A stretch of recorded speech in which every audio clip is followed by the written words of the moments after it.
जो खैबर पख्तूनख्वा की सूरत हाल है वो बड़ी तशवीशनाक है। आज इमरान खान साहब ने जो खैबर पख्तूनख्वा की जो सूरत हाल है उसके बारे में उन्होंने कुछ ट्वीट्स भी किए हैं। वो कहते हैं जी, मुएशत का जनाजा निकालने के अलावा ये इम्पोर्टेड सरकार चमन से स्वाद, लकी मरवत और बनू की तक पेश आने वाले वाक़यात की शक्ल में पाकिस्तान में दहशत गर्दी की शरह में 50% इजाफे का बायस है और इसे निमटने में नाकाम रही है।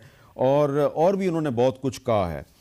अब हम बात करेंगे पेशावर में मरूफ दफाई तजिया नगार और कई किताबों के मुसन्निफ और पाक अफ़गान अमूर पर गहरी नज़र रखते हैं जनाब अकील यूसुफजई साहब। और इनको आज हमने अपने प्रोग्राम में इसलिए मदऊ किया है कि ये इनकी किताब है जी, इसका टाइटल देखें और टाइटल का नाम क्या है किताब का, वॉर जोन।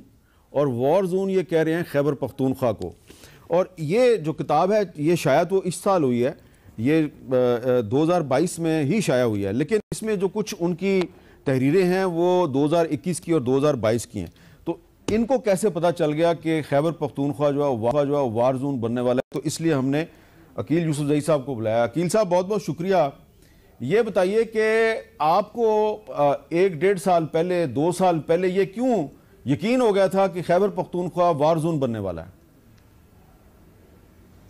बहुत शुक्रिया आमिर साहब। इसमें तो कोई दूसरी आरा है ही नहीं। आप मुझसे ज़्यादा बाखबर है कि जो संबंधी हो रही थी प्रैक्सिस की और जिस तरीके से अमेरिका और नेटो सरेंडर हो रहा था और अफगान हुकूमत सरेंडर हो रही थी दोहा प्रोसेस के दौरान, और जिस तरीके से पाकिस्तान का एक नया रोल सामने आ रहा था, और उसी ही दौरान में मुफ्ती नूर वली महसूद साहब जो कि TTP की 3 मकतूल या साबिका जो उमरा थे या अमीर थे, सरबराह थे, उनके उस्ताद रहे हैं और जिनकी इंटरनेशनली बहुत ज़्यादा लिंक्स भी है और एक जिहाद का उनका अपना एक फलसफा भी है।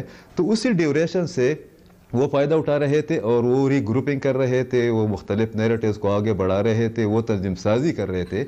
मगर दूसरी जानिब खैबर पख्तूनख्वा में तहरीक इंसाफ की हुकूमत थी जिनको इन तमाम चीज़ों का इदराक ही नहीं था। फेडरल गवर्नमेंट भी तहरीक इंसाफ की थी, उसके बाद जो नई हुकूमत बनी है। तो जो हमें गिला है आमिर मीर साहब वो ये है कि इस तमाम वाले, जब ये वार जोन, पहले ये बफर जोन था, उसके बाद 9/11 के बाद ये तो वार जोन ही रहा है। मगर जो हमने एक चीज़ देखी है अमीर साहब वो ये है कि 2001 जब 9/11 हुआ, ऑपरेशन अलमीज़ान शुरू हुआ, उसके बाद 2007-8 जब TT बनी और ये 2021 और 22, उस वक्त एक फरीक थे या 2 फरीक थे। अब के बाद जो इतलात आ रही थी वो इस कस्म की थी कि दाइश भी दरमियान में कूदेगा, अलकायदा भी ग्रुप होगा, अफगानिस्तान के अंदर जो हुकूमत आएगी वो TTP को, बाकी लोगों को फैसिलिटेट करेगी और इसके अलावा चंद और तंजीमें भी, सेंट्रल एशियन तंजीमें भी एक्टिवेट होगी।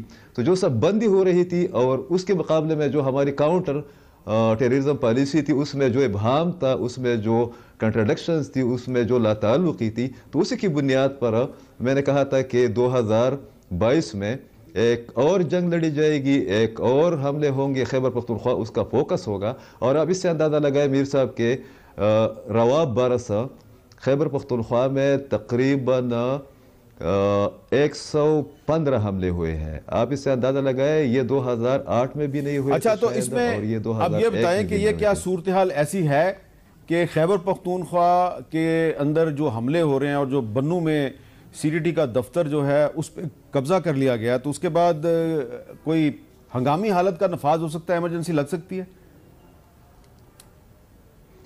मीर साहब, जो खौफ है, जो मिसअंडरस्टैंडिंग है, जो इदारों और फेडरल गवर्नमेंट और सूबाई हुकूमत के दरमियान कशीदगी की सूरत हाल है और यहाँ पर जो इतलात आ रही है कि मज़ीद हमले मुतवक्के है, उसके बाद तो कोई भी मुहज़्ज़ब और ज़िम्मेदार हुकूमत या हुक्मरान या सियासतदान होते तो इमरजेंसी डिक्लेयर कर लेते। इसलिए कि मैं सिर्फ कल एक फिगर आपके सामने पेश करना चाहता हूँ। हम जब कह रहे हैं कि हालत जंग में है खैबर पख्तूनख्वा और कॉम्प्लिकेटेड वार सिचुएशन है खैबर पख्तूनख्वा में प्रैक्टिस की, एक रास्ते बॉर्डर और पाकिस्तान खैबर पख्तूनख्वा के अंदर, कल ये लोग हमारी बात नहीं मानते थे कि ये मुबालगारी से काम ले रहे हैं, ये अपनी जर्नलिस्टिक उसको जो है ना ऊपर उठा रहे। कल खैबर पख्तूनख्वा पुलिस ने एक डेटा जारी किया है और मेरे साहब उसमें यह है कि रवा बरस मतलब 2022 में सिर्फ खैबर पख्तूनख्वा पुलिस पर 8 खुदकश हमलों समेत 219 हमले किए गए हैं, जिसमें 122 अफसरान और एहलकार शहीद हो गए हैं और 125 जख्मी हो गए हैं।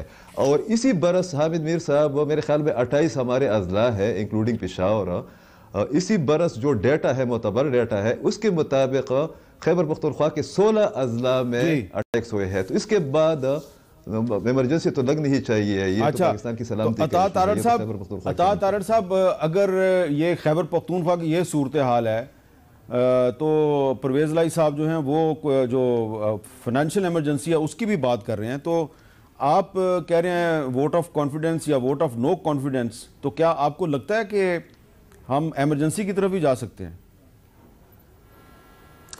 देखिए, अभी पाकिस्तान फैटिफ की ग्रे लिस्ट से निकला है, पाकिस्तान ने अपना GSP प्लस स्टेटस मेंटेन किया है, पाकिस्तान का IMF के साथ मुआहदा जो है वो तय पाया है, तो मैं नहीं समझता कि फाइनेंशियल इमरजेंसी के मुल्क में हालात मौजूद हैं। इससे ज़्यादा तो खान साहब के दौर में मौजूद थे कि जब पाकिस्तान फैटिफ की ग्रे लिस्ट में था, IMF का मुआहदा ताख़ीर का शिकार था, हतमी शक्ल इख्तियार नहीं कर पा रहा था, हमारा GSP प्लस स्टेटस खतरे में था।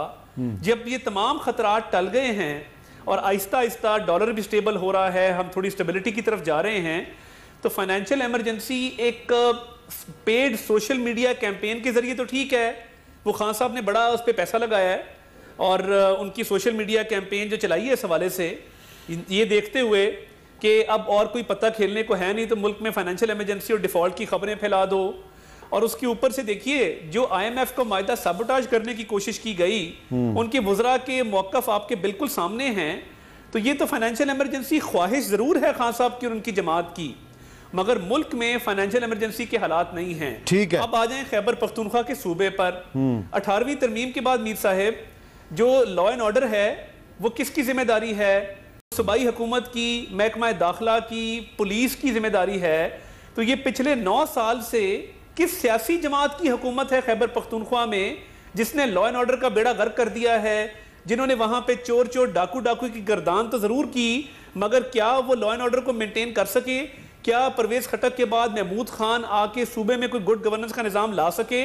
आज दूसरों पे इल्ज़ाम धरने वाले, मुल्क में इमरजेंसी का निफाज का मुतालबा करने वाले, ये तो अपने गिरेबान में तो झांकें कि उन्होंने अपने सूबे का किस तरह बेड़ा गर्क किया है, और इसकी जिम्मेदारी उनको कबूल भी करनी चाहिए और उठानी भी चाहिए। शुएब शाहीन साहब, परवेज़ लाई साहब क्यों कह रहे हैं कि अगर असम्बलियाँ तोड़ दी तो फिर 1 साल के लिए फाइनेंशियल इमरजेंसी लग जाएगी? देखिए, परवेज़ लाई साहब तो सरतोड़ कोशिश कर रहे हैं किसी तरीके से वो चीफ मिनिस्टरशिप को कंटिन्यू कर सकें। ज़ाहिर है, एक तरफ वो इमरान खान साहब को डराते हैं, दूसरी तरफ इनको एक PDM वालों को एक इशारा भी देते हैं कि आप इमरजेंसी लगा सकते हो, या एक राय कायम कर सकते हैं कि वो ऐसा हो भी सकता है। ये एक उनकी राय है, लेकिन मेरा ख्याल है कि एज सच कोई इमरजेंसी वाली सिचुएशन आज नहीं है कि इकोनॉमिक इमरजेंसी लगा के पूरे सूबे को वहाँ गवर्नर राज लगा दे। या कि कल बनू में CTD का दफ्तर जो कि एक किराए के घर में कायम किया गया, कल वहाँ पे बहुत से जो सरकारी एहलकार हैं उनको किडनैप किया गया और उनको अपनी तहवील में रखा गया। अभी तक वहाँ पे लोग, और अभी थोड़ी देर पहले शुमाली वज़ीरिस्तान के इलाके मिरान शाह में खुदकुश हमला हुआ है, और थोड़े दिन पहले मीर अली में भी खुदकुश हमला हुआ था। तो ये खुदकुश हमला, अगर देखें 2002 में क्या कैफियत थी, वर्स्ट कैफियत थी जब इलेक्शन हुए। उसके बाद आ जाएं 2008 में, उस सबसे बदतरीन सूरत हाल 2008 में थी। उस वक्त भी इलेक्शन हुए, 2002 में भी इलेक्शन हुए, बिल्कुल ठीक, और उसके बाद सिचुएशन बेहतर हो गई। आज जो सिचुएशन हो रही है, ये तारड़ साहब से मैं इख्तलाफ करूँगा, ये issue relate to ministry of interior है, आपकी दहशतगर्दी के मामलात हैं।